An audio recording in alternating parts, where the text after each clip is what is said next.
shots and the turnovers and the energy Philly seemed to have advantage of it. What did you see for the most part in that in terms of if it was a differentiation from what you usually have or if it was this night specifically? With our missed shots? Just the energy level and how Philly came out and if that had anything to do with it. Well, they punched us in the first quarter. We knew they were going to come out strong. They're a great home team. Saturday night game, it was going to be an electric crowd, and it was. I thought we withstood the first punch, continued to fight throughout the game. I thought we didn't play well, but I thought we played hard as hell. And a number of guys diving on the floors for loose balls, really competing, but it just wasn't enough. Caruso and KCP in that second half, was that part of what you were talking about with the energy and getting the team back into it?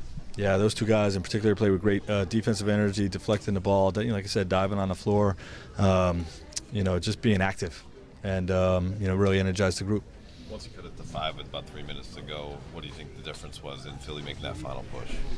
Yeah, we just had a handful of possessions. They were empty possessions for us that, they capitalized. They came down and made a couple shots. We missed a couple, decent looks, and they were able to break the game back open. It was adverse circumstances in the third quarter for your team, but when LeBron had that moment and Philly called the timeout, did you allow yourself to kind of feel anything about that, being around that? No, it was just a great historic moment, for our franchise, for LeBron himself. Very special to be a part of it. Sims has been an all-star.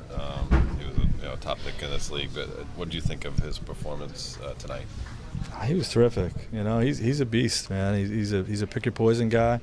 If you bring too much help, he's an elite passer, and you pick you apart at the three-point line, which they were doing in the first half, and you play him with single coverage, and he punishes you at the rim. So he was terrific tonight. That's 5 road games in 8 days. What do you come away with this trip thinking about your team? Good trip. We fought hard every single night, and we got 3 wins. In difficult places to win, and we'll get back to LA, reset, and try to get the next one. The Sixers' length is obviously a part of why they were able to force so many turnovers. What would you, going forward, going forward is the wrong way to phrase it, but what would you have liked to see? Yeah, we had to be, especially in that first quarter. It was what we talked about all day in our team meeting this morning and in pregame film. That they've got great defensive length on the perimeter and are very active, extending, denying, looking to strip, looking to tip from behind. And, sometimes you just have to feel it. You can talk about it all you want, but you just got to feel it. So we didn't do a good enough job to start the game. Settled down a little bit with it, but, overall not good enough. LeBron's free throws up and down this season, and you've talked about that when he gets to the line like he did tonight. Is that sort of what you expect based on his style of play for him to get to the line that often? Yeah, we want him to push and, touch the paint as much as we can. When he touches the paint, great things happen. And, he was great doing that tonight. You guys had 19 threes against Brooklyn, I'm pretty sure, season high, and tonight 6 for 31 or somewhere along those ways. Different type of looks or dead legs at the end of a road trip? Any explanation for it? Yeah, I think it was mostly dead legs at the end of a trip. We got a lot of good looks that we weren't able to knock down short on a lot of shots. And, but the quality wasn't quite what it was the other night. We were more aggressive attacking the paint last game. And not with Kobe, Team USA, against it for so many years and have that personal relationship, does that mean anything different just for this whole process? It does. It does in the fact that, when I was a kid, when I was in high school, I was growing up through the ranks when Kobe came into the league. He was, it wasn't a dream of mine to come straight, from high school at that point in time to the NBA. But I was like, wow, a 17-year-old, 18-year-old kid being able to make that leap, that's pretty damn cool. And as I started playing more ball and I went into high school, the things that he was doing on the floor, I, admired and wanted to be a part of. I went to ABCD camp, and he came and talked to all the kids that was there, and I happened to be one of the kids that was there, and I was just listening. I was just trying to soak everything up I could. And I remember one thing that he said. He was like, if you want to try to be, great at it or want to be one of the greats, you got to put the work in. There's no substitution to work. And I was a 15-year-old kid at that camp. You can actually find the footage of him at that camp. And in 2001, I believe I was playing in New Jersey, and the All-Star game, if I'm not mistaken, and y'all can correct me, was in Philly, right?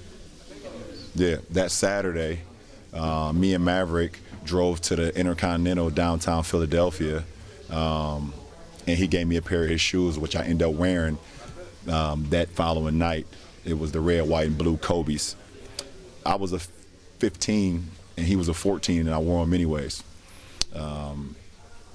And I sat and just talked to him for a little bit. He gave me the shoes. I rocked them in the game. And it was the same night that we played Oak Hill against Melo. And then I saw what he was able to do the very next night, winning MVP here in Philly. That following night. As I got drafted, I still just admired him. You know, seeing what he was able to accomplish, winning championships, having, you know, being early in his career where, you know, he learned from the misses that he had against the series against Utah, and he just used that as motivation and got better and better and better to him winning multiple championships, and continued to admire him throughout my high school rank. And then as competitors, just seeing the work ethic that he put into the game. He had zero flaws offensively, zero. You backed off of him, he could shoot the three. You body him up a little bit, he can go around you. He can shoot the mid-range, he can post, he can make free throws. He had zero flaws offensively. And, that's something that I admired as well, just being at a point where the defense will always be at bay, where they couldn't guard you at all offensively, where you just felt like you was just immortal offensively because of your skill set and your work ethic.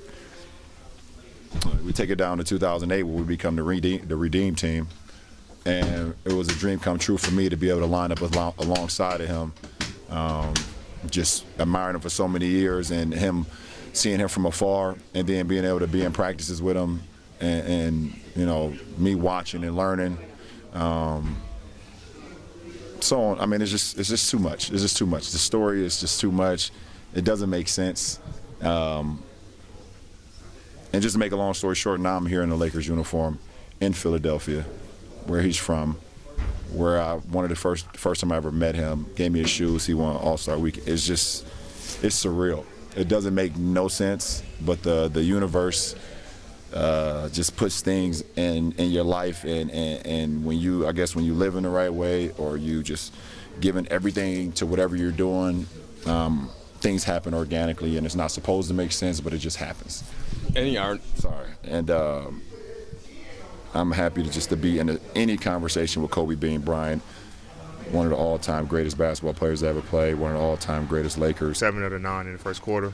He ended up with 8. I ended up with 5. And for a team who likes to get in transition, we turn the ball over.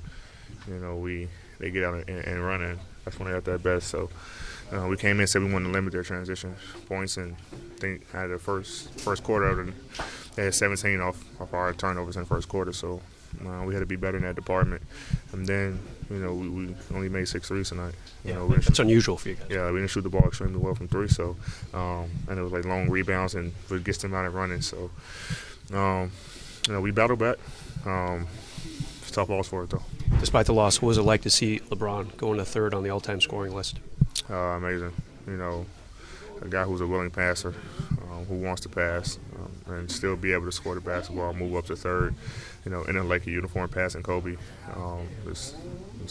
I'm happy I got the assist for him, and I'm just happy to be a part of the team. He's done great things. He broke so many records this season, and I'm happy for him, and he deserves everything he's getting. Philly went on a run to start the third quarter. Did you feel like sort of waiting for that milestone to happen made the team a little tight at all, or? No, they're a good team. I mean, they're now 21-2 at home. They really don't lose at home, and we missed a lot of shots early in the third. They pushed the ball. Got a guy who's 6'10", was pushing the ball, finding guys, and we had some bad rotations on him and on their shooters, and they were able to knock down some threes. So it was on us on the defensive end, but no matter what the score, we're gonna keep fighting. We were able to battle back. I think cut it to 5, and then we went cold again.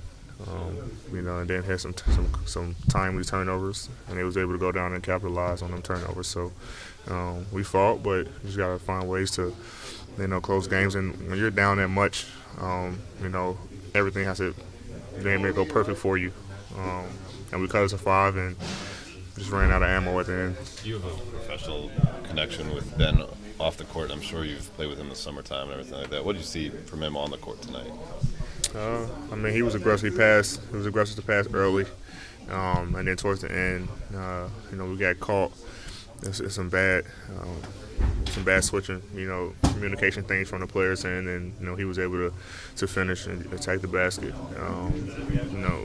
He's been playing like that since he's been in the league for guys, backing off of him and everything, and he's only 6'10". He's able to finish over guys. He made some tough shots, but like I say, he's real good in transition. When we turn the ball over and he's pushing, he's not looking to score. He's looking to find guys, and they made shots tonight.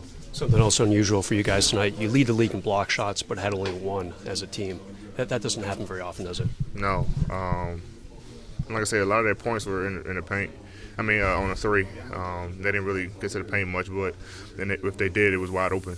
It was wide open dunks or layups. So we got to do a better job containing the basketball. And then if somebody do get beat, we got to have our defense there to help on the weak side. But we got to be better defensively, and then, like I said, cut down on our turnovers. Clippers on Tuesday. What's that going to mean? For me, a lot. I mean, like I said, we pride ourselves on not losing 2 in a row. So,